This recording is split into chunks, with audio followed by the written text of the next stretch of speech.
மகன் பிறந்ததையொட்டி இந்திரஜாவோட கணவர் கார்த்தி செய்ய போற ரொம்பவே சூப்பரான ஒரு விஷயம் தான் சமீபத்துல தெரிய வந்திருக்கு.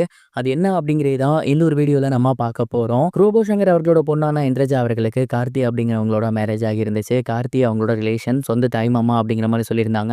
இவங்களோட கல்யாணம் முடிஞ்சதுக்கு அப்புறம் சோசியல் மீடியால ஏகப்பட்ட நெகட்டிவ் போயிருந்ததை பார்க்க முடிஞ்சிச்சு. தொடர்ந்து இவங்க 2 பேருமே பயங்கர வெயிட்டா இருக்கிறதுனால, குழந்தை பிறக்குமா அப்படிங்கிற ஒரு கேள்வியுமே ரொம்பவே வைரலா போய்க்கிட்டு இருந்துச்சு. அது அவங்க மனச பாதிச்சிருந்துச்சு அப்படிங்கிறத கூட அவங்க ஷேர் பண்ணியிருந்தாங்க.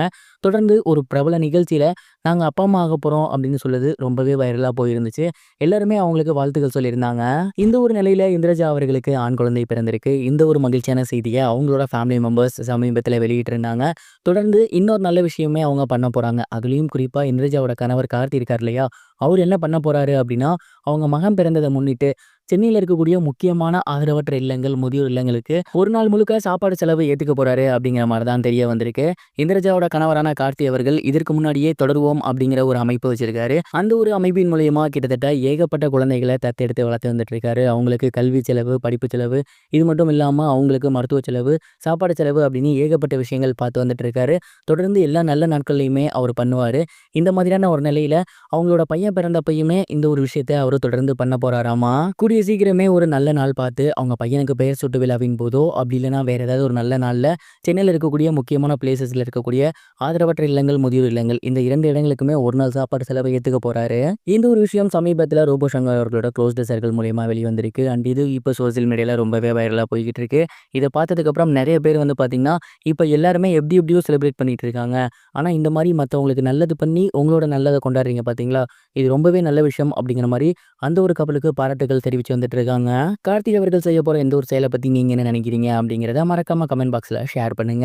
இது ஒரு புறம் இருக்க, பிரபல சீரியல் ஆக்டரான ரயான் அவர்கள் பணிவிலும் மலர்வனம் சீரியல்ல இருந்து வெளியேறி இருக்கதா சமீபத்தில் தகவல் கிடைச்சிருக்கு. அண்ட் இந்த ஒரு செய்தி அவரோட ரசிகர்களுக்கு மிகப்பெரிய ஒரு ஷாக்கிங் ஏற்படுத்தி இருக்கு. சீரியல் ஆக்டரா இருந்து சமீபத்தில் பிக் பாஸ் வீட்டுக்குள்ள போயிருந்தவர் தான் ரயான் அவர்கள். பிக் பாஸ் வீட்டுக்குள்ள வைல்ட் கார்டு என்ட்ரியா போயிருந்தாலுமே ரொம்பவே சூப்பரா விளையாண்டு ஃபைனல் வரைக்கும் வந்திருந்தாரு. ரசிகர்கள் இவருக்கு டாஸ்க் பீஸ்ட் அப்படிங்கிற மாதிரி பேர் கொடுத்திருந்தாங்க. ஃபைனல் வரைக்கும் வந்தவர் 5th எலிமினேட் ஆகியிருந்தாரு. அண்ட் இருந்தாலுமே இவருக்கு தொடர்ந்து ரசிகர்கள் மத்தியில மிகப்பெரிய ஒரு ஆதரவு கிடைச்சிருக்கு. சமீபத்தில் பிக் பாஸ் வீட்டை விட்டு வெளியே வந்ததுக்கப்புறம் மறுபடியும் ஒரு சீரியல் பண்ணுவார்னு எல்லாருமே நினைச்சிட்டு இருந்த நிலையில அவரு முக்கியமான சீரியல்லேருந்து வெளியேறியது எல்லாருக்கும் ஷாக்கிங் தான். ஆனால் ஒரு சில ரயான் அவர்களோட ஃபேன்ஸ் என்ன சொல்றாங்க அப்படின்னா, ரயான் அவர்கள் நடிச்சிருக்கக்கூடிய மிஸ்டர் ஹவுஸ் கீப்பிங் படம் வர 24ஆம் தேதி ரிலீஸ் ஆக போகுது. அண்ட் அது வெளிய திரையில வந்ததுக்கப்புறம் ஆப்வியஸாக வரதுக்கப்புறம் பெரிய ஸ்க்ரீனை தான் பார்க்க போறாரு. அதற்காக தான் வாய்ப்பு தேட போறாரு. இதை பிக் பாஸ் வீட்லயே ஏகப்பட்ட இடங்கள்ல அவர் சொல்லியிருந்தாரு அப்படிங்கிற மாதிரி சொல்லியிருக்காங்க. ஒரு வேளை சீரியல்லாம் நிப்பாட்டிட்டு படத்துக்கு போகிறதுக்கான வேலையை பார்க்கலான்னு கூட ரயான் அவர்கள் இந்த ஒரு விஷயத்த பண்ணியிருக்கலாம்னு நான் நினைக்கிறேன். நீங்க இந்த ஒரு விஷயத்தை பத்தி என்ன நினைக்கிறீங்க? அண்ட் ரயான் அவர்கள் 5th பிளேஸ்ல எலிமினேட் ஆகினதை பத்தி உங்களோட தாட் என்ன? கமெண்ட் பாக்ஸ்ல மறக்காம ஷேர் பண்ணுங்க. இது வரைக்கும் கனெக்டிங் டிவிக்கு சப்ஸ்கிரைப் பண்ணனா மறக்காம சப்ஸ்கிரைப் பண்ணிக்கங்க. உடனடி அப்டேட்ஸ் பெறுவதற்கு நோட்டிஃபிகேஷன் பெல்லையும் கிளிக் பண்ணிக்கங்க.